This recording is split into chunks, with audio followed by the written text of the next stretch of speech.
Hello everyone. So today we will start with 9th ICSE biology lectures. अगर आप biology ये word के बारे में सोचोगे, बायोलॉजी का मतलब क्या होता है? Biology, bio means life and logy means study. So you are going to learn about living organism in biology. Okay, study of living organism is nothing but biology. अब लिविंग ऑर्गेनिज्म के बारे में बात करोगे तो लिविंग ऑर्गेनिज्म के बारे में अगर बात करना है तो आपको पढ़ना होगा सबसे इंपॉर्टेंट चीज ये है cell. Cell which is very important if you will talk about living organism. In chemistry you are learning about molecules, compounds, and you always say that all these molecules, compounds, they are made of atoms. Same way सभी living organisms जो है ये बनता है cell से. ठीक है, तो इस 9th स्टैंडर्ड के चैप्टर 2 में हम पढ़ेंगे सेल के बारे में और सेल के अंदर प्रेजेंट स्ट्रक्चर्स के बारे में, जिसे हम बोलेंगे सेल ऑर्गेनल्स के नाम से. ठीक है, तो हम स्टार्ट करते हैं second chapter of biology, that is cell the unit of life. आप अगर मेरे लेक्चर अटेंड कर रहे हो तो मैं आपसे ये रिक्वेस्ट करूंगी कि आप अपने पेंसिल, पेन, नोटबुक्स अपने साथ रखें. जब भी मैं अपने बोर्ड पर लिखूंगी आप भी साथ में उसे नोट डाउन करें और जब मैं एक्सप्लेनेशन दूंगी वो टाइम में आप वो एक्सप्लेनेशन को ध्यान दें. ठीक है, स्टार्ट करते हैं cell the unit of life. Cell the unit of life इस चैप्टर, आज का हमारा एजेंडा है कि हम ये सारे पॉइंट्स कवर करेंगे इस चैप्टर से. Which is first point, what is cell, how will you define cell, most expected question from exam. Second point, discovery of cell. ये सेल की डिस्कवरी किस तरीके से हुई, कौन से सेल पहले डिस्कवर हुआ, डेड सेल, लिविंग सेल, कौन से साइंटिस्ट ने ये सब काम करे, ये सब बातों इस बारे में हम डिस्कस करेंगे. देन हम बात करेंगे सेल से रिलेटेड कुछ थियरीज पास करें. सेल की तो डिस्कवरी हो गई, उसके बारे में स्टडी हो चुकी थी, उससे रिलेटेड कुछ स्टेटमेंट्स पास करें और वो स्टेटमेंट्स के बारे में हम पढ़ेंगे सेल थियरी में. Then we will study about types of cell, which are the different types of cell that is present. Then why the size of cell is so small? What is the reason why cells are so small in size? Living very few, like except egg, the chicken's egg that you see, bird's egg. It is a unicellular structure which we can see with the naked eyes. But most of the cells around us, it is very microscopic structure. What is the reason why cells are so microscopic in size?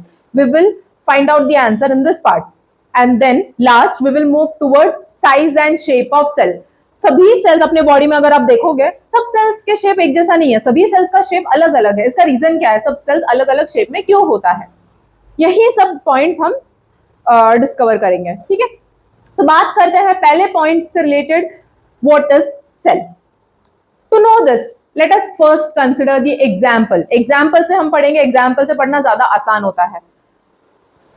आपको पता है कि जो buildings है, हम जिसमें रहते हैं, बिल्डिंग्स, घर, हाउसेस, जो भी स्ट्रक्चर्स है, वो किससे बनता है, वो बिल्डिंग्स जो भी है वो बनता है ब्रिक्स से. उसी तरह अपने अराउंड एग्जिस्टिंग सभी लिविंग ऑर्गेनिज्म में कौन आता है, एनिमल्स आता है, प्लांट्स आता है, माइक्रो ऑर्गेनिजम्स आते हैं, फंगस आता है, ये सारे लिविंग ऑर्गेनिज्म बनते हैं सेल से. ठीक है, तो बात करते हैं या फिर डेफिनेशन सबसे पहले नोट डाउन करते हैं जो एग्जाम में पूछा जाता है कि व्हाट इज सेल.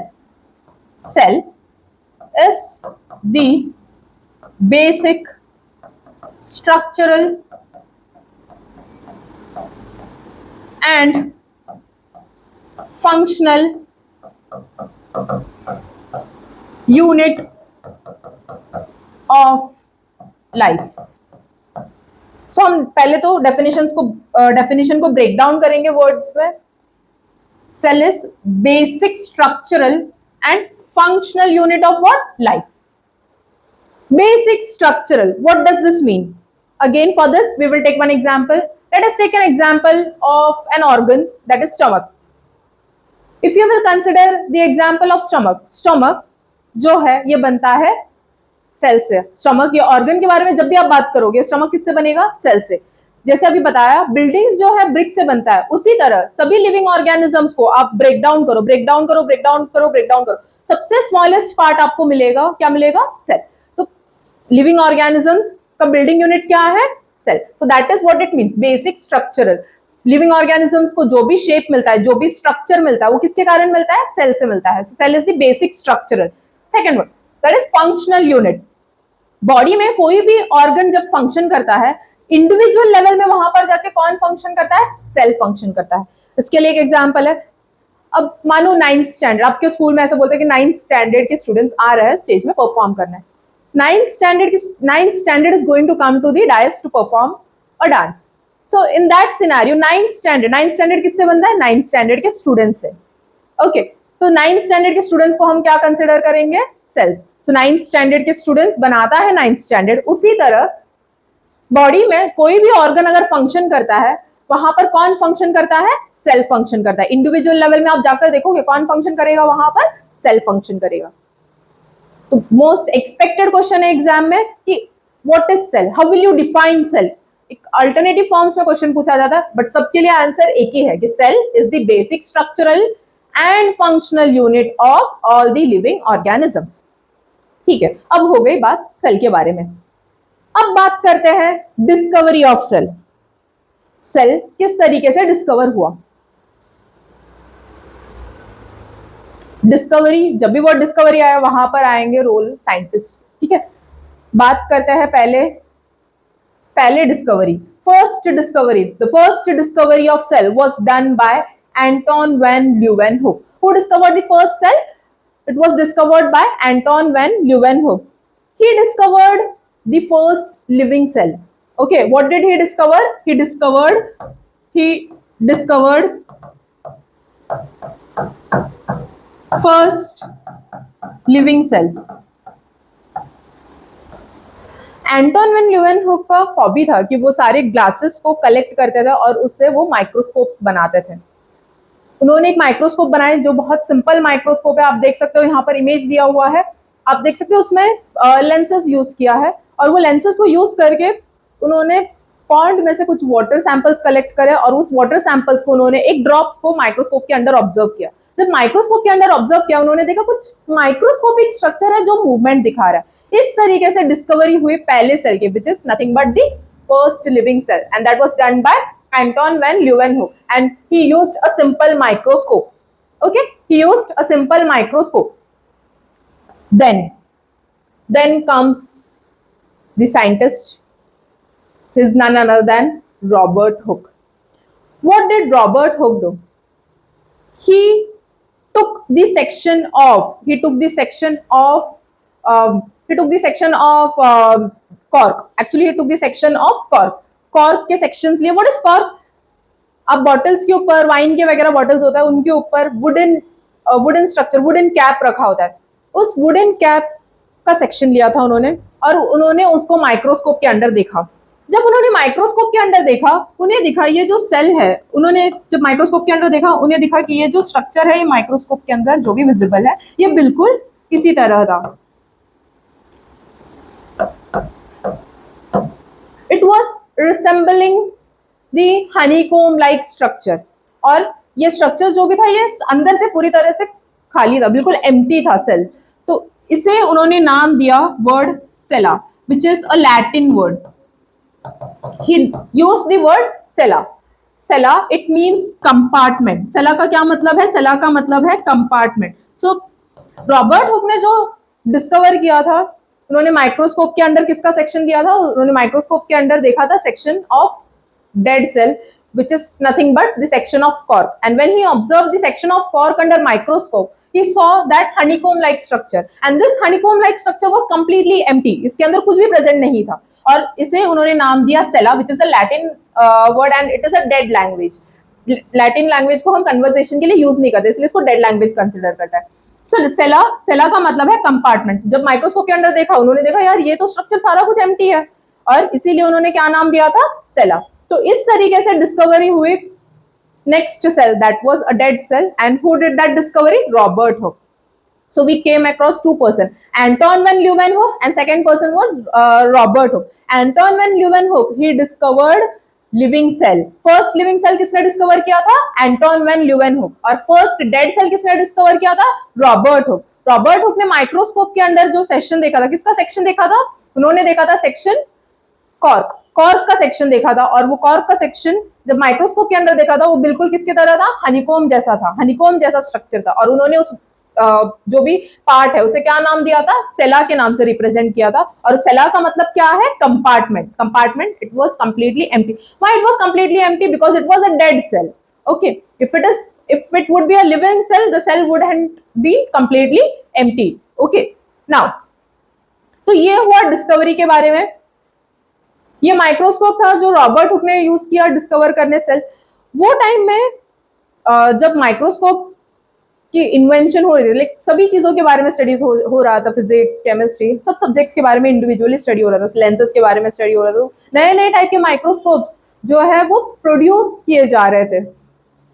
तो ये सब माइक्रोस्कोप से डिस्कवरी करना बहुत बड़ी बात थी। अभी हम बोलते हैं कि सेल, सभी लिविंग ऑर्गेनिज्म सेल से बना है, बट उस टाइम में ऐसा कुछ इंफॉर्मेशन नहीं था। तो ये सब डिस्कवरी जो है ये बायोलॉजी का एक बिल्डिंग पॉइंट है। सेल के बारे में डिस्कवर किया, और उस टाइम में जो माइक्रोस्कोप्स अवेलेबल थे वो बहुत सिंपल माइक्रोस्कोप थे। आजकल हमें जो माइक्रोस्कोप्स अवेलेबल है वो इलेक्ट्रॉन माइक्रोस्कोप्स है, जो जिससे हम सेल्स के अंदर के स्ट्रक्चर्स जो भी है वो लाइक काफी अच्छे लेवल में पढ़ाई कर सकता है। इसीलिए आजकल की जो साइंस एंड टेक्नोलॉजिकल फीचर्स जो है ये बहुत ही एडवांसमेंट में हो चुका है। ओके, सबसे पहले था सिंपल माइक्रोस्कोप, फिर ये है कंपाउंड माइक्रोस्कोप। नेक्स्ट माइक्रोस्कोप जो आजकल हम लोग करेंटली यूज करते हैं दैट इज इलेक्ट्रॉन माइक्रोस्कोप। सो आप देख सकते हो यहाँ पर एक चार्ट दिया हुआ है जो कंपाइल किया है तीनों माइक्रोस्कोप के बारे में। जैसे सिंपल माइक्रोस्कोप जो एंटोन वैन ल्यूवेनहुक ने यूज किया था, उस सिंपल माइक्रोस्कोप में सिंगल बायकॉन्वेक्स लेंस यूज किया जाता था। फिर रॉबर्ट हुक ने जो माइक्रोस्कोप यूज किया उसमें डबल लेंस यूज किया जा रहा है, 2 lenses are used, and in electron microscope we are using magnets to bend the beam of light. Talking about the magnification, if you will talk about magnification, अगर आप एक cell है simple microscope के अंदर देखकर चेक करोगे तो आपको वो मैग्निफिकेशन अराउंड 200 टाइम्स एनलार्ज करके दिखेगा सिंपल माइक्रोस्कोप में। सेम चीज अगर कंपाउंड माइक्रोस्कोप के बारे में अगर बात करें, वही वो 2000 टाइम, एक सेल को 2000 टाइम एनलार्ज करके हमें देखने मिलेगा माइक्रोस्कोप के अंदर अगर हम कंपाउंड माइक्रोस्कोप यूज करें। अगर इलेक्ट्रॉन माइक्रोस्कोप यूज कर रहे हो तो वो अराउंड 2 लाख टाइम्स एनलार्जमेंट करेगा जो भी स्ट्रक्चर आप माइक्रोस्कोप में यूज करें। सिंपल और कंपाउंड माइक्रोस्कोप में हम डायरेक्टली अपने आंखों से स्ट्रक्चर को देख सकते हैं। इलेक्ट्रॉन माइक्रोस्कोप में इमेज हमेशा कंप्यूटर में मिलता है। आपको जो भी स्ट्रक्चर, आप जो भी स्पेसिमेन देख रहे हो माइक्रोस्कोप के अंदर, वो माइक्रोस्कोपिक व्यू आपको डायरेक्टली कंप्यूटराइज्ड स्क्रीन में मिलता है। ठीक है, तो ये 3 टाइप के माइक्रोस्कोप है। आपको एग्जाम में सवाल आता है कि कंपाउंड माइक्रोस्कोप का मैग्निफिकेशन कितना है, सिंपल माइक्रोस्कोप कितना लेवल तक मैग्निफिकेशन करता है, सिंपल माइक्रोस्कोप में कितने लेंसेज यूज किए जाते हैं। आप देख सकते हो सिंपल माइक्रोस्कोप में simple biconvex, single biconvex lenses use, compound microscope में 2 लेंसेज यूज किया जाता है, और इलेक्ट्रॉन माइक्रोस्कोप में मैग्नेट्स यूज करते हैं इलेक्ट्रॉन्स लाइट को बेंड करने के लिए। नाउ ये हुआ डिस्कवरी के बारे में। अब सेल सब डिस्कवर हुआ, अब सेल से रिलेटेड काफी स्टडीज हो रही थी, उसके बेसिस में कुछ स्टेटमेंट्स पास करे हैं। वहां पर आते हैं 3 इंपॉर्टेंट साइंटिस्ट के रोल। पहला साइंटिस्ट है शेल्डन, फिर शॉन और विर्चू। Sheldon, he was a botanist. Sheldon was a botanist. Botanist is the one who study about plants. Then Sean, he was a zoologist. Zoologists are the one who study about animals. And yes, these 2 scientists you should remember. He was botanist. Sheldon, he studied plants. उन्होंने plant में study करी, और plant में study करके उन्होंने एक important statement pass किया। उन्होंने ये स्टेटमेंट पास किया कि सभी प्लांट्स जो है ये बनता है सेल से। सभी प्लांट्स जो है ये किससे बनता है, सेल्स से। फिर आए साइंटिस्ट जिनका नाम है शॉन, वो जूलॉजिस्ट है। उन्होंने स्टडी किया सेम चीज, उन्होंने स्टडी किया एनिमल्स में। उन्होंने ऑब्जर्व किया अच्छा एनिमल्स भी सेम चीज, एनिमल्स भी किससे बना हुआ है, सेल से बना हुआ है। उन्होंने स्टेटमेंट फिर पास किया कि सभी प्लांट्स और एनिमल्स बनते हैं सेल से। So that was the first statement regarding cell theory, that all organisms are made of cell. The very first statement regarding cell theory, it is that all the living organisms are made of cell. Second statement, यही दो scientist ने बताया, उन्होंने बताया कि सभी living organisms जो है वो बेसिक यूनिट है. सभी लिविंग ऑर्गेनिजम्स की बेसिक यूनिट क्या है? Cell. Cell is the basic unit of सब living organism. So two important statements were made by them. All living organisms are made of cell and cell is the basic unit of all living organisms. Third statement. Third statement was given by a scientist who is known as Virchow. What did Virchow say about cell? He said that all the cells arise from pre-existing cells. जितने भी नए cells बनते हैं वो नए cells किससे बनते हैं? पुराने cells से. All the new cells they are formed from pre-existing cell. Like for example, if you have any cut on your skin, ठीक है, कहीं पर आपके स्किन में कहीं कट हुआ है, अगर वहां पे कट हुआ है कुछ टाइम बाद आप देख सकते हो वो जो भी वुंड है वो रिप्लेस होता है. कैसे रिप्लेस होता है? वहां पर जहां पर भी कट हुआ है वहां पर नए सेल्स बनते हैं. और वो नए सेल्स किससे बनते हैं? आपके बॉडी में जो पुराने सेल्स है उस पुराने सेल से बनते हैं नए सेल्स. ओके, तो ये तीन statement, that all the living organisms are made of cell. Second statement, cells are the basic unit of life. Third statement, new cells come from pre-existing cell. These are the three important statements regarding cell theory. I want you to note down. Again, one of the most favorite question for the examiner. Note down this. Cell theory.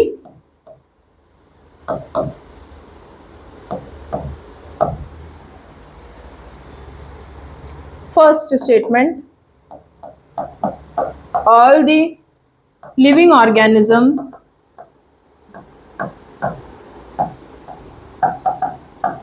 are made of cell.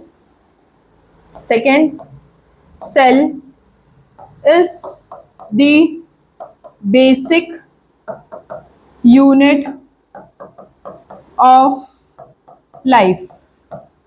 Third statement, new cells arise from pre-existing cell. New cells arise from pre-existing cell. The three important statements regarding cell theory. And this theory, this statement is still now it is accepted. Okay, I hope you have noted this out. Moving on to next point. What is that next point? Here we have different type of cell. Which are the different type of cell given over here? Smallest cell, largest cell and longest cell. You can see three different types of cells given over here. Smallest cell is mycoplasma. Smallest cell is mycoplasma. Largest cell is the egg cell. So you can see this is most of the time, like earlier also I told you that सभी sales, आपको sales को देखने के लिए किसकी जरूरत पड़ती है? माइक्रोस्कोप की जरूरत पड़ती है. It's a microscopic structure. But आप देख सकते हो ऐसे भी कुछ सेल है जिनको देखने के लिए हमें माइक्रोस्कोप की जरूरत नहीं पड़ती है. Example is egg, ostrich egg, chicken egg. You can see these are all single cellular structure. It is made of single cell, but still we can see with our naked eyes. We doesn't require any microscope. So this largest cell, it is the egg cell, and longest cell is the nerve cell. Nerve cell is 1 meter long, that is present in our body. So these are the three types of cell. You should write this. This comes for your MCQ point. Note it down in your book. Smallest cell,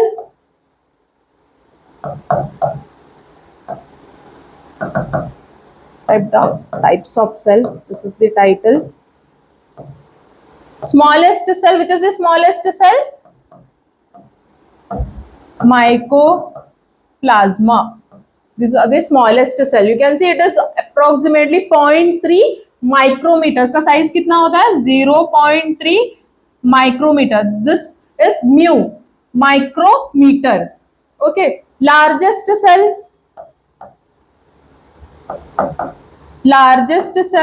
is the ostrich egg, and longest cell, which is the longest cell? Longest cell is nerve cell. Nerve cell, the size of nerve cell is around 1 meter long. So there are so many nerve cell present in our body. Nerve cell, if you will let us talk about this nerve cell bit ahead. You can see why this nerve cell is so long in size. What is the reason behind its huge length? So types of cell: smallest cell, mycoplasma; largest cell, ostrich egg; and longest cell is the nerve cell, which is approximately 1 meter long. Now we will come towards next point, that हमने अभी तो देख लिया largest cell जो microscopic है, but उनका number कम है, but maximum number of cell अगर आपको देखना है वो कैसा होता है? माइक्रोस्कोपिक होता है. उनको देखने के लिए माइक्रोस्कोप की जरूरत पड़ती है. क्या रीजन है? आपको माइक्रोस्कोप की जरूरत क्यों पड़ती है? सेल इतने छोटे क्यों होते हैं? क्या रीजन है इसका? Let us find out the answer for this. Why the cells are so small in size? First reason is different region of cell can communicate with each other faster, with each other faster. Second reason is large surface area to volume ratio. Why cells are so small in size? The first reason is जितने sales छोटे होंगे उतना जल्दी communication faster होगा. ठीक है, communication faster rate में हो सकता है. जैसे स्टमक के बारे में बात करें, स्टमक जो है स्टमक के सेल से बना हुआ है, तो सभी सेल्स एक साथ फंक्शन करता है. अब जितने छोटे सेल्स होंगे उससे फास्टर वे में कम्युनिकेट कर पाएगा, वो एक दूसरे से जल्दी जल्दी चीजों को ट्रांसपोर्ट कर पाएगा, जल्दी जल्दी इंफॉर्मेशन एक दूसरे तक कन्वे कर पाएगा. ये पहला रीजन है. दूसरा रीजन ये है कि जितना सेल छोटा होगा उतना ज्यादा उसके अंदर सरफेस एरिया. इसके लिए बेस्ट एग्जांपल देखना, आप एक बीकर लो, वो बीकर में आइस की क्यूब्स डाल देना. ठीक है, एक बीकर में आप आइस क्यूब्स डाल रहे हो, और दूसरे बीकर में क्या होगा? दूसरे बीकर में आप वही आइस को तोड़ के डालना. मुझे बताना किस में आप ज्यादा अमाउंट ऑफ आइस को बिठा सकते हो? बीकर बी में, राइट. बीकर बी में एक ही आइस को आप छोटे छोटे टुकड़ों में कन्वर्ट कर रहे हो, तो एक आइस को आप छोटे छोटे पीसेस में कन्वर्ट कर रहे हो. इसका मतलब क्या हुआ कि उनके सरफेस एरिया बहुत ज्यादा हुआ, राइट. उनका सरफेस एरिया ज्यादा है बट उनका वॉल्यूम एज इट इज रहेगा. ठीक है, तो सेम चीज होता है. आप एक बड़े सेल और एक छोटे सेल को कंसिडर करना. एक छोटे सेल का सरफेस एरिया ऑफ कोर्स ज्यादा रहेगा एज कंपेयर टू बड़े सेल, बिकॉज बड़े सेल्स जो है वो छोटे छोटे यूनिट से फॉर्म हुआ है. तो ये छोटे सेल्स जो है इनके सरफेस एरिया ज्यादा रहेगा, इससे मैक्सिमम चीजों को वो एनवायरमेंट में एक्सचेंज कर पाएगा. जैसे गैसेस हुआ, वेस्ट हुआ, यूजफुल सब्सटेंस हुआ, एनवायरमेंट से चीजों को ज्यादा रेट में, फास्टर रेट में एक्सचेंज कर पाएगा as compare to larger cell, because larger cell जो है वो एनवायरमेंट के साथ कम कॉन्टैक्ट में रहेगा as compare to smaller cell. So Two reason. First reason, different region of cell can communicate with each other faster, and second reason is large surface area to volume ratio. ठीक है? So these are the reason why cells are small in size. Now we will see why cells have different shape. If you will see in this example, you can see WBC, white blood cells, they have different shape. Red blood cells, they have different shape. You can see bone cells, they have different shape. Nerve cell is having different shape. Interstitial cells, they are having different shape. Ovum is having different shape. Sperm is having different shape. All these are cells. Then why are all these cells different in shape? What could be the reason? The reason is their function. Cells, the shape of cell is based on their function. Remember this, the shape of cell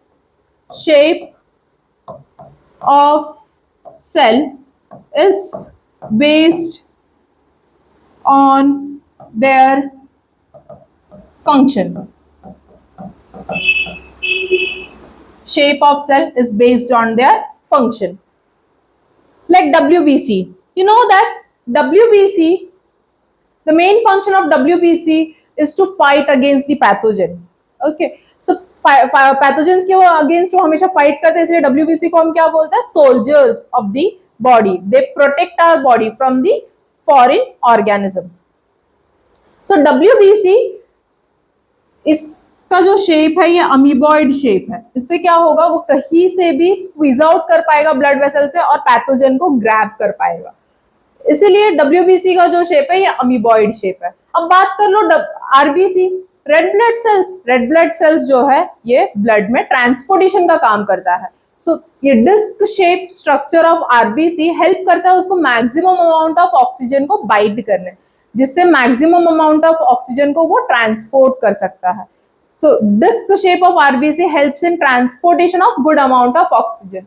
Bone cells give them the structure or rigidity to that cell, helps in strengthening the body. Bones जो भी है वो cells body को shape देता है और protect करके रखता है, तो bone cells का ये function है.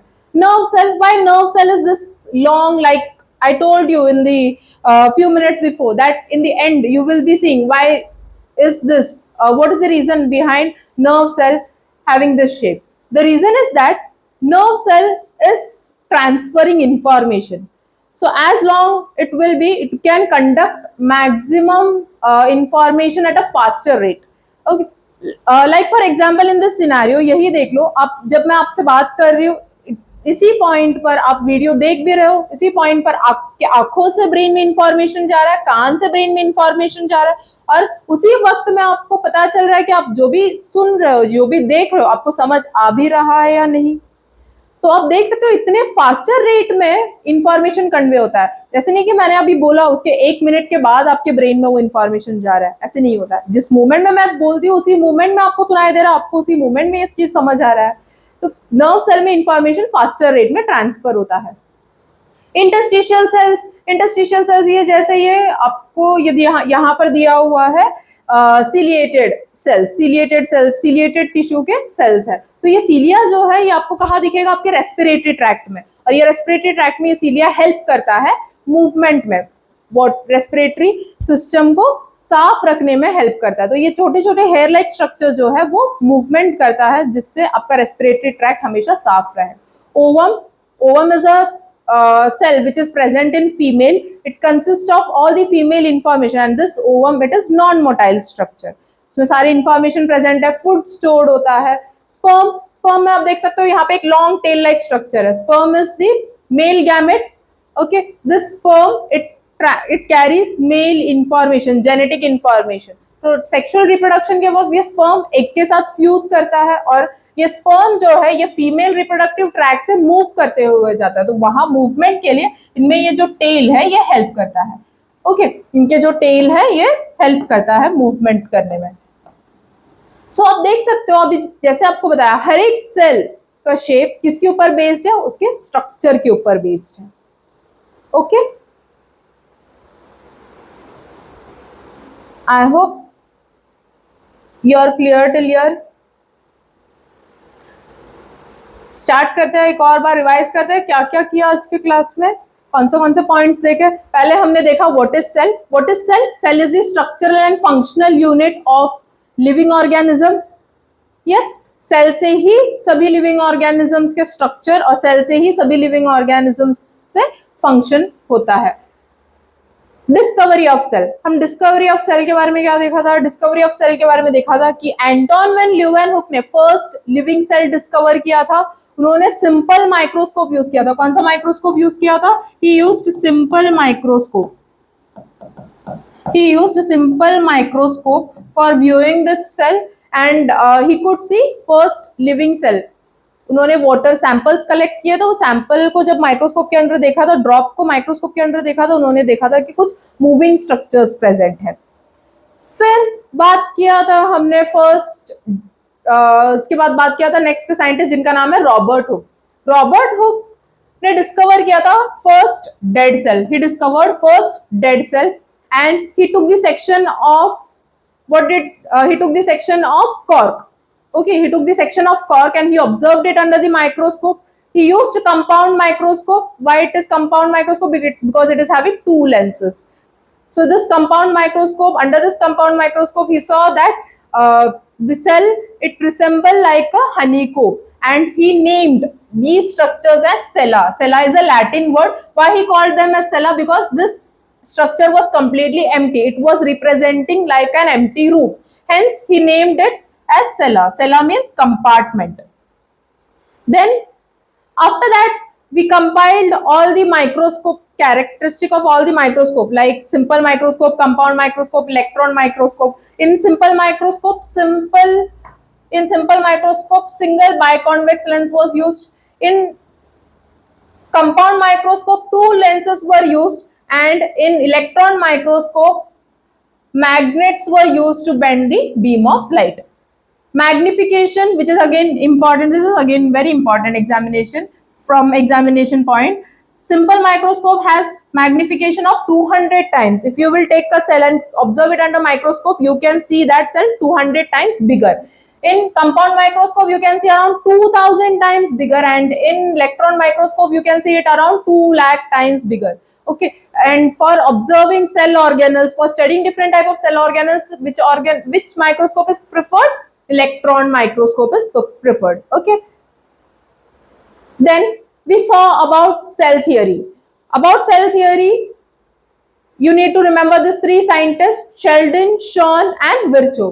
Sheldon, he was a botanist. He studied plants. उन्होंने प्लांट के बारे में स्टडी किया और उसके बाद उन्होंने कुछ स्टेटमेंट्स पास करे। शॉन ने कुछ एनिमल्स के बारे में स्टडी किया, एनिमल्स को यूज करके स्टडी किया और स्टडी करने के बाद उन्होंने भी कुछ स्टेटमेंट्स पास करे।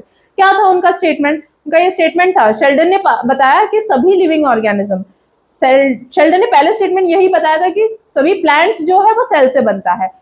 शॉन ने बताया था सभी एनिमल्स और प्लांट्स जो है वो सेल से बनता है। इन दोनों के स्टेटमेंट को कंपाइल करके पहला सेल थियरी का स्टेटमेंट बनाया, जो है all living organisms are made of cell.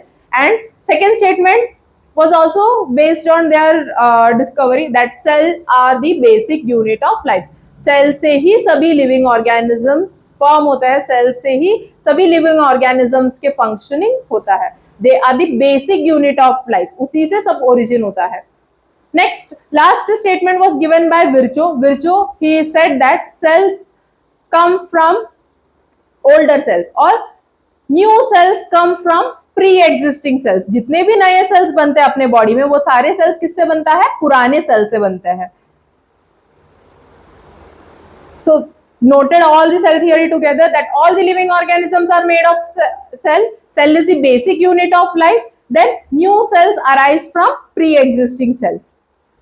After that, we saw types of cell, which are the three different types of cells. Smallest cell, which is mycoplasma, which is 0.3 micrometer. Longest cell, it is nerve cell, which is 1 meter long, and largest cell is the ostrich cell, which we can see directly with the naked eyes. Then comes a very important question, again frequently asked question from examination. The cells are, why cells are so small in size? What is the reason why cells are so small in size? So that cells can communicate with each other with very faster rate. Larger cells होगा तो एक point से दूसरे point में तक information convey करना बहुत मुश्किल हो जाता है, इसीलिए सेल्स जितने छोटे हो गए उतना फास्ट उसका कम्युनिकेशन रेट होगा। दूसरा पॉइंट ये था कि उनमें सरफेस एरिया, जितना छोटा सेल उतना ज्यादा सरफेस एरिया। ओके, जितना छोटा सेल उतना ज्यादा सरफेस एरिया। तो उसका हमने एक एग्जाम्पल लिया था आइस। एक आइस, और वही आइस को आप ब्रेक डाउन कर रहे हो, छोटे छोटे पीसेस में कन्वर्ट कर रहे हो, आपको दिखेगा जो छोटे छोटे पीसेस है उनके एरिया एनवायरमेंट के साथ ज्यादा कांटेक्ट में होगा as compare to a larger ice, but volume of both the ice is going to be same. So smaller cell is going to have larger surface area. As it is having larger surface area, it can exchange maximum substance within the environment. So these are the two reasons why cells are so small in size. At the end, we saw that there are different types of cells, different shape of cell. Why cells have different shape? What are the reason why cells are having different size? The reason is their function. Like amoeba, WBC, they have amoeboid shape. The reason is WBC helps to fight the pathogen. So this structure of WBC helps them to move out of the blood vessels easily. Red blood cells, they have the function of transportation of oxygen. So this disc shape helps them to transfer maximum amount of oxygen. Bone cells helps them to give that structure strength. Nerve cell helps to convey the information at a faster rate. 0.1 milliseconds में information transfer होता है, इतने faster rate में information transfer होता है, इसीलिए nerve cells जो होते हैं लॉन्ग होता है ताकि जल्दी से जल्दी इंफॉर्मेशन ब्रेन तक ट्रांसफर किया जाए। इंटरस्टिशियल सेल्स स्पेशली जैसे हमने एग्जांपल बात किया था, हमारे जो रेस्पिरेटरी सिस्टम में सीलिया वगैरह प्रेजेंट है वो हेल्प करता है मूवमेंट करने में, चीजों को रेस्पिरेटरी ट्रैक्ट को क्लीन करने में, इसीलिए यहाँ पर छोटे छोटे fine hair like structures present है। Ovum contains, ovum is a female gamete, sperm is a male gamete, ovum is non motile structure, so it is like bit round and it will acquire the information from male gamete. Okay, so this ovum is large enough, it is non-motile structure, but on other hand, if you will see sperm is having tail. This tail helps in movement of sperm from through the entire female reproductive system and reach the egg. This structure of sperm helps in its motility. At the top, you can see here there is mitochondria present. को पता है mitochondria at the top में present है। ये हम इस cell में discuss करें, इस चैप्टर में डिस्कस करेंगे माइटोकॉन्ड्रिया ये ऑर्गेनल का क्या फंक्शन है, याद करके रखना, नेक्स्ट टाइम मैं आपसे सवाल करूंगी, ठीक है। सो ये रहा कुछ इंपॉर्टेंट पॉइंट्स इस चैप्टर के। आगे के पार्ट हम बात करते हैं नेक्स्ट क्लास में। Hope so you have noted all this point. If you understood, just give me thumbs up. Anywhere you feel doubt, you can just mention your question in the comment section. I will answer the question. Okay.